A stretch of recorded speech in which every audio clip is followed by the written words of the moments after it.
On this week's weekly video fishing forecast, I attend my first ICAST show, the trade show for the sports fishing industry, and I will be sharing my impressions of all the new products. Fred will have news from the beach, Jim Hutchinson has an update on the striped bass study, and our correspondents will be checking in from around the island, all here at thefisherman.com. The Fishing News is sponsored by these fine partners.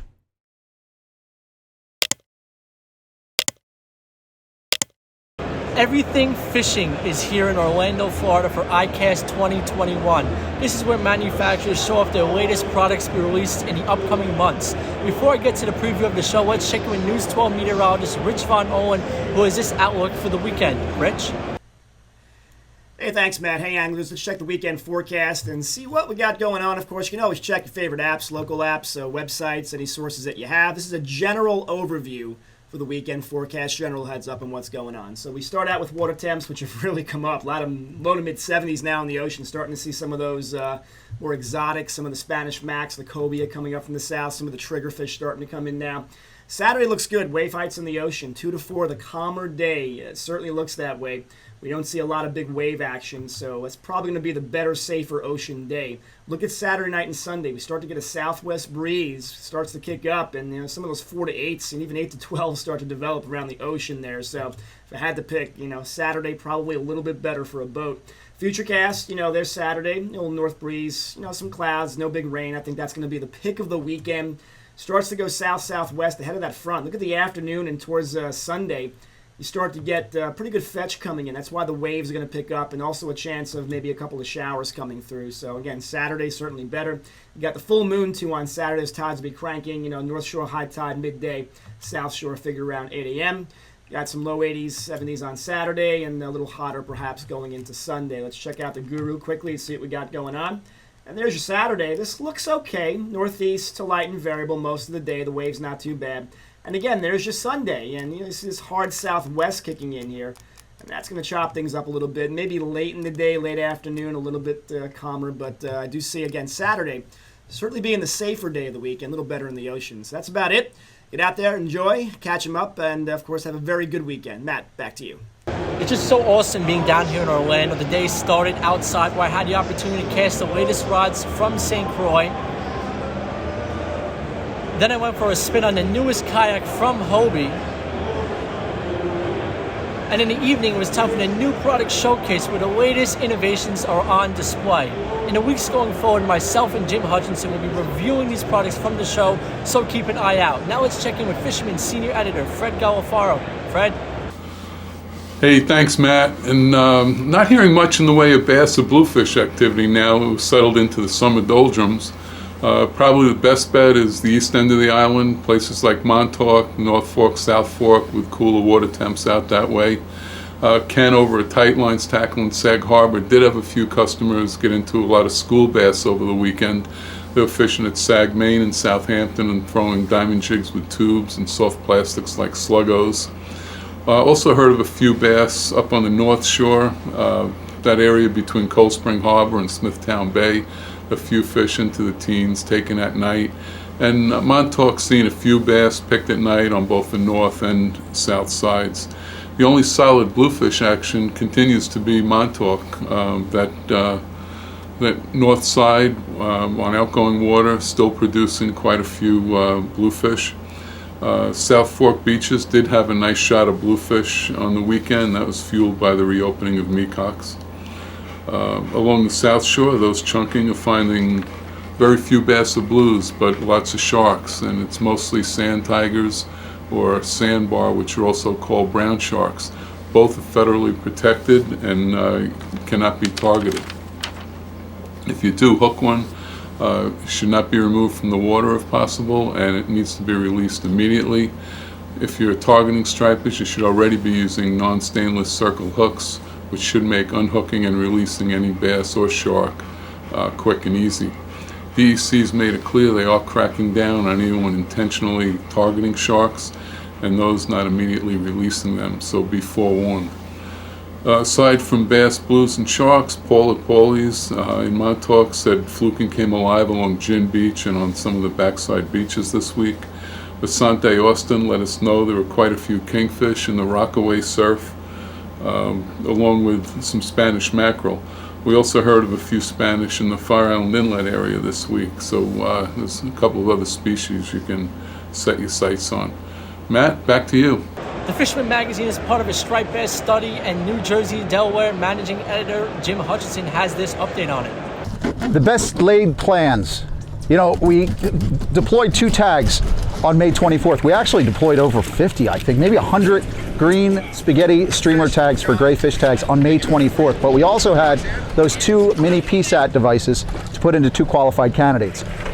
As of the second week in June, we still have 1 tag out there that we don't know about, but 1 actually became disengaged from the fish prematurely, washed up along the beach of Staten Island right behind me. So with only 1 tagged fish swimming out there someplace, we said we gotta get another tag and we gotta get it done. Second week in June, joined Chuck Manny, Dave Glassberg, and Sean D, because we headed out early in the week, but we had 1 candidate, 38 inches, and only had 1 eye, invaded by bluefish. So a lot of these big stripers are starting to move to the north and to the east at this point. So we had 1 opportunity, 1 last chance. Plan A was to go back to the Shrewsbury Rocks with live eels on the planers. It's a very unique way that Chuck has been known to fish for years, and he catches big fish up and down the coast. So we put the planers, the live eels, out at Shrewsbury Rocks. But we went through so many eels with the bluefish, we had to get away from there. Plan B was go along the south shore of Long Island. So we did the planers and eels and drifted not far from Rockaway Reef and just inside of the Atlantic Beach Reef. Plan B didn't operate either. With a tight window and the tide slacked, what we did is we came in and we chunked some bunker inside of Raritan Bay, which is right on the border of New York, New Jersey waters. We had a couple of fish up against the rocks on live eel, and lo and behold, we got that 1 fish, 44 inches. Who caught that fish? Lee Wakefield. We had the Wakefield boys on board today, so Chuck Manning and crew aboard Tie Man got it done. Lee Wakefield brothers, Seth and Joel, and we did it. So we've got our 2 tags out there. One of them is going to be about 2 weeks later than the other one, so we should get a good indication. But the Northeast Striped Bass study is going. The Fisherman magazine, our crew at Tie Man, all of our sponsors, we can't thank you enough. We're gonna see if we can catch another couple of fish right now, because we're feeling good with a 44-inch striper swimming out there with a Wildlife Computers mini PSAT device. The tagging goes on. There it is. Yeah, baby! Yeah! Now let's check in with Captain Timothy O'Rourke from Montauk. Tim? Thank you, Matt. Well, greetings everybody from Montauk. Again, it's been a fabulous week out here. Weather's cooperated, fishing's cooperated. Same kind of report as last week. Plenty of little bluefin tuna close by, you know, within like 20, 25 miles. Still pretty consistent. Plenty of striped bass, plenty of fluke. Sea bass is doing really well. Guys are catching some nice thresher sharks pretty consistently, relatively close, you know, within 15, 10, miles. Spoke to a couple guys, Mike Ferrara and Rich Daniels on the Iron Wind. They just got back from the canyon. I spoke with them today. They had a bunch of mahi over 20 pounds, bunch of albacore tuna, 1 nice big eye, yellowfin, and those 2 guys were overnight in the canyon. There was plenty of action still. So the big news is the Mercury Grand Slam tournament this weekend. That'll be at U-Lines. That's a fundraiser for the Kiwanis Club of East Hampton. It's a very good tournament for the kids. It's going to be Saturday and Sunday. Anybody who's fished this in the past knows it's a great tournament. Any child who's registered or who enters is registered to win an inflatable with a Mercury 10 horsepower motor, I think. So come on out, support the Kiwanis Club, Friends of Aaron, and catch some fish in the Mercury tournament. All right, Matt, back to you. Thank you. From Shinnecock, let's check in with Mike Dean. Thanks, Matt. Hey, everyone. Looks like some really cool stuff down at ICAST, Matt. Looking forward to getting the full report on everything that you ran into down there. In terms of the fishing here, we're in a pretty nice summer trend. You know, the fluke bite's pretty good. It had gotten really slowed down a lot west of Ponquag in that skinny water. Kind of came back to life the last few days, along with the inlet around the Rex Reefs and 70 to 80 feet of water. A lot of really nice doormats coming up. Bottom fishing, I was out on the Hampton Lady for their happy hour trip last Friday. The whole boat limited out on sea bass pretty quick. Dan Shire had a real nice knucklehead. And also had really nice sized porgies. There's some chub mackerel as well. No triggers, which I kind of hoped to get, but we were in deeper water. There have been some triggerfish caught off Shinnecock East. You know, also Spanish mackerel around now, so that's kind of like a fun fish to target as well. It's a really good time with these warmer water temperatures. Have a lot of different species, and the Gulf Stream being kind of wacky. You know, get a lot of visitors kind of lost their way. There was a fluke trip out in, I believe, Montauk. I caught a white marlin. It was also a white marlin just off the beach down at the Jersey Shore. So fun time of year to kind of see some stuff that we normally don't see. Tim Regan, South Fork Salt on Instagram, got some drone footage of big bunker pods just east of Shinnecock with brown sharks, threshers, bass, blues, giant bluefin tuna feeding. So that was pretty interesting. Also some bunker pods off Moriches, some bass on those. There's also bass in the inlet that if you want to pay the premium, they're on spots, and they're also taking some bunker. The spot's really working really well.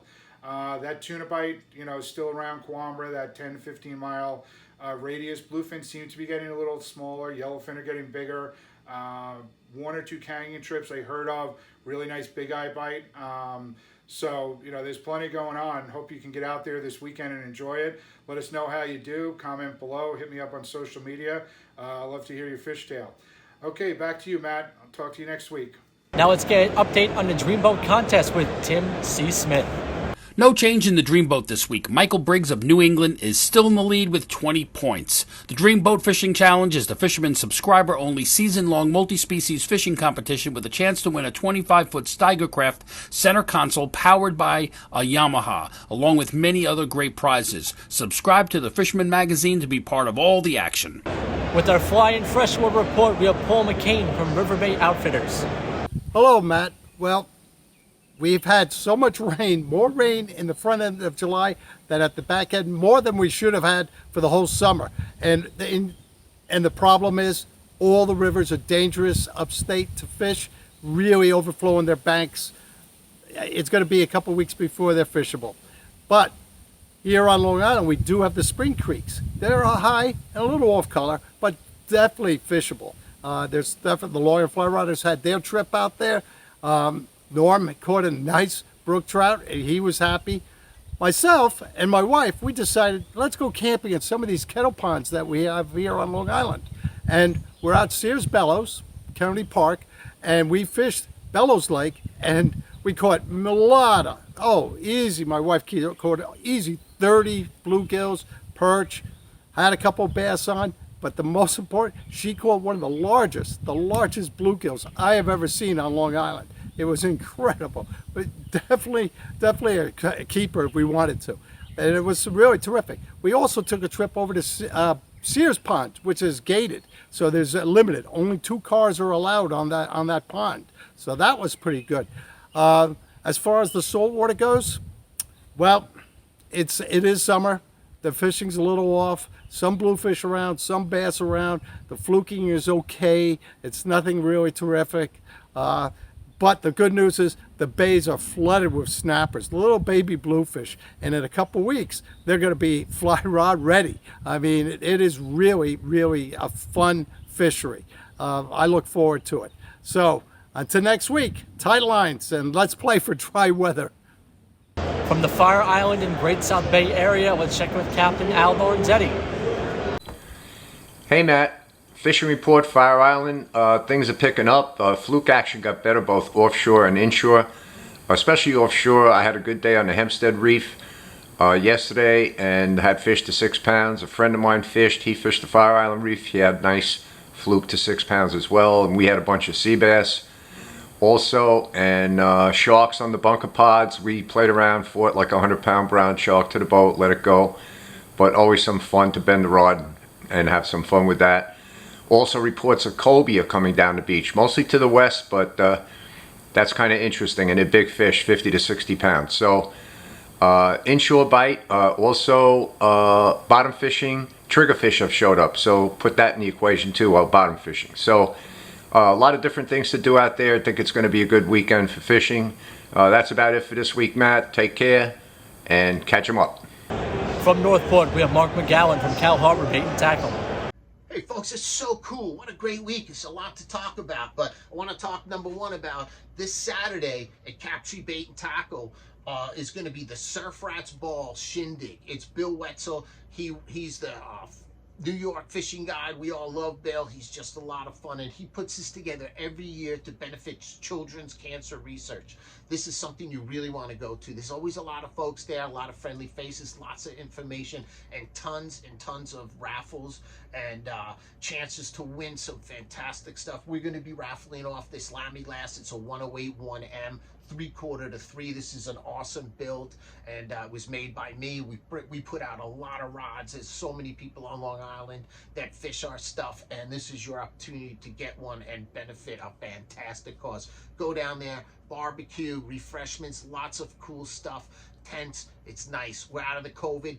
There's no restrictions. Get down there and enjoy yourself and do something that really benefits a great cause. As far as fishing here on the North Shore, it's really going well.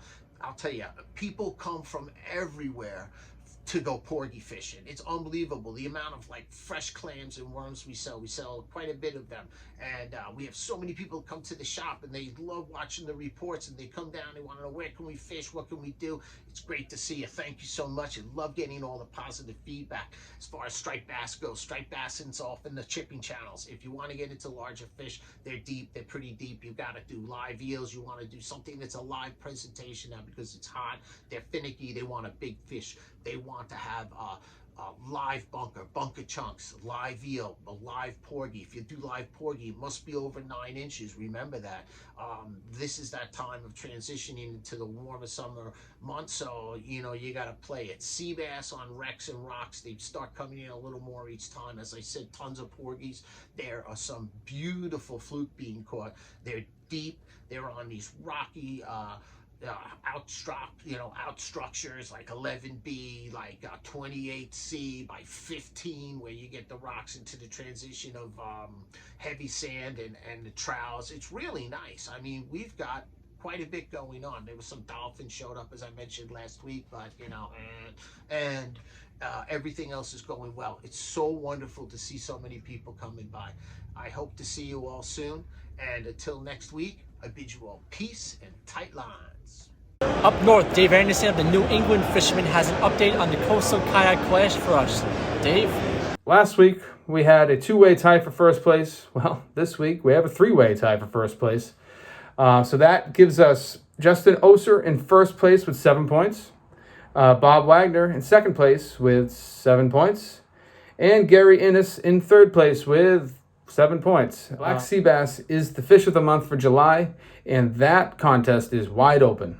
We haven't received a single sea bass entry for the month of July, and we only got about 10 days to go here. So hop in your kayak, drop some jigs, and catch me a sea bass. You got a really good shot at getting a $100 gift certificate to yakattack.com, and hopefully one of you guys can do that this week. We'll see you guys next week. Thanks a lot. From Oceanside, we have Captain Joey Leggio. Hey Matt, what's going on, brother? All right, let's do the reports. Deb's Inlet. So I'm going to start in the bay.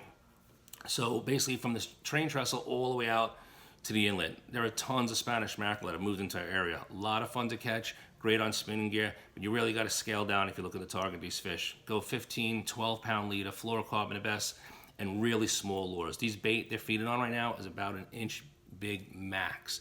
So what you want to do is you want to get those hoagie epoxies, the fat cow epoxies, deadly dicks, and get the smallest size possible to have. Cast and just rip them back, and you'll hook up the Spanish mackerel. Spanish mackerel are awesome eating. They also make great sushi. My buddy Steve Manswell took one. He said he blanched the skin with some hot water to kill any bacteria, sliced them up, and he said the fish was phenomenal, sushi style. On to some ocean fluking. I did speak with Motorcycle Mike. He told me that Rockaway Reef did have fluke, in fact, and there was a lot of them, just he didn't manage many keepers there. But he said the action was good. He also told me that the cholera was still red hot. He went through all his bait on one trip, and he also went through 5 GoPro cameras filming. That's how good the action was. So, you know, GoPro cameras, they last about an hour, hour and a half. He went through 5, so that's a lot of action, Mike. Good job on that. I'm not sure if the keepers, I forgot to ask him, but he did tell me the action was there. And basically all 3 of those wrecks out there, I'm sure, will have, you know, the action. I had out Raph, Steve, G-Money, and Roberto out on my boat. We were heading over to the reef. We stopped short on a wreck after we noticed a lot of spinner sharks in the area. So I anchored up on the wreck, and guys started picking away sea bass, porgies. And while they were doing it, I took some bunker and just flipped out a shark rod. We had 6 hookups on the anchor with the sharks. So the guys were having a blast, picking away at porgies, and all of a sudden, boom, shark rod goes off. We had fish to 100 pounds, maybe a little bit bigger than that. But a lot of fun, and the shark life's incredible. Some of the bonus catches on that trip, we had some Spanish mackerel, and we also had the first triggerfish of the season, which is great. Sorry, I look at my notes here. Now let's talk about the sharks and the cobia that's going on, which is absolutely incredible. It's almost like we're in North Carolina right now. It's like, are we still in Long Island? What happened here? But the shark fishing out there is amazing, and also the cobia fishing is amazing. I mean, if you see these reports, you can see the pictures. I'm going to submit some pictures. I'll even actually send the disappointment video. Chris George, little Chris, was out there, and he had a big one on, real nice big cobia, and they didn't have the gaff, and unfortunately they lost that fish right next to the boat. But you can check out that video. Heartbreaker on that one. Also, with the cobia, I mean, some of the catches we had, like Steve, I think already had 3. Steve Howell, my buddy Anthony, he's had a few. Timmy from Margarita, he had a doubleheader one day. He had 2 he caught on this bunker school. So there's plenty of cobia out there. Even Tony's been out going out. I think he scored 3 already. Every day he's going out, he's getting one. But I did notice I was out myself the other day. Did a quick little trip after I got out like at 5:30 at night. I started just following these bunker schools and watching. You could see actually the cobia tailing the bunker schools behind. So what I did is I casted an alligator's whippet fish lure, took 2 pumps of the rod, and boom, I hooked up. Fish just started peeling line like crazy. Unfortunately, I did lose the fish. I guess the hard mount, you really got to set the hook on those things. But it was awesome just to sightsee one and actually catch it on the bucktail. Yeah, boy. If you guys are looking for the sharks, they're there. I mean, this is your perfect opportunity to get a shark. I would almost say it's 100% that you will get a shark out there right now. That's how many there. There's tens of thousands, and there's all different species. We've had bull sharks already. Steve had one. Tony had one already. Bull sharks, like that's pretty amazing for Long Island. Also, you're getting spinner sharks, brown sharks, which is also the sandbar sharks. I'm sure there's duskies in the mix. There's so much crazy life out there. And also, guys, if you're targeting a shark, just remember, you could snag your bunkers with your bunker snag, get them in, and switch it off to a circle hook. Because if you get caught with that, I mean, I don't even know how you could fight that law, because you're basically snagging bunker, and the sharks are grabbing it. You're reeling a bunker, and bam, you're getting a shark on it. So that's out of your control if a shark grabs that treble hook. But if you really want to target them the right way, pull them in, snag the bunker, get them in, take the circle hook, put it back right out there. Hit the bunker, the circle, drop it. You're gonna get hit. And even drifting off those schools too. Like I said, those bunker will hold the cobia will hold them back on the bunker schools. They weren't right in the mix. If you drift from the tip of that bunker school to the back, I almost can guarantee you're gonna get a shark. There's so many, and there was a wide range of sizes. We're catching them probably 15 pounds up to the biggest we had so far was 175 pound sandbar shark. So guys, get out there. The action is awesome. Even had my son Frankie out with me, and took him out just for a couple hours. I took the 30, put it in the rod holder, put it in low gear, threw the bait out, boom, hooked the shark, and just let him crank it in low gear. He was having a blast. He just turned 7. So much fun, So it's good to get the kids out there, have some fun. Be careful, they are sharks, and they do have a lot of teeth. But that's it, man. The action is there. I don't even know what to say. It's these cobia too. A couple over 50 pounds have been caught too on the cobia on these schools too. So anything's possible, guys. But get out there, enjoy it. Go out there, fish, be safe, use the circles on the sharks, and that is my report for this week, and I can't wait to get back out there again. Matt, back to you, brother. Let's check in with Chris Ludwig. Chris? Hey, thanks, Matt. What's going on, guys? So this last week seemed to be an epic week of fishing for everybody on beach boat or kayak. There were cobia and spinner sharks, brown sharks, and supposedly bull sharks in almost every bunker pod out there. Whether they were spraying or just swimming underneath them, they were really easy to catch. I rolled up to my first bunker pod, I pitched a fresh bunker into it, let it drop, and within seconds I was on a spinner shark, which those ones you're okay to catch. When we were on the beachfront, we did run into some really giant, fat brown sharks. I mean, they were really fun to catch, but unfortunately they're prohibited. So when we get them up to the beach, we got to either cut them or remove the hook right away. I think you're supposed to cut them, but I think getting the hook out if you can is a much better option. moving forward. So I myself did not get one, but I spoke with a couple different guys from the local area, and the cobia that are showing up are insane. There's 30, 40, 50-pound cobia being weighed in at Bay Park Fishing Station almost every day. It's insanity. So if you guys can get out there just for a little while with a bunker snag and some circle hooks, I think you're going to have a good time. Other than that, I hope everyone's doing well. I'll see you all out there. Back to you, Matt.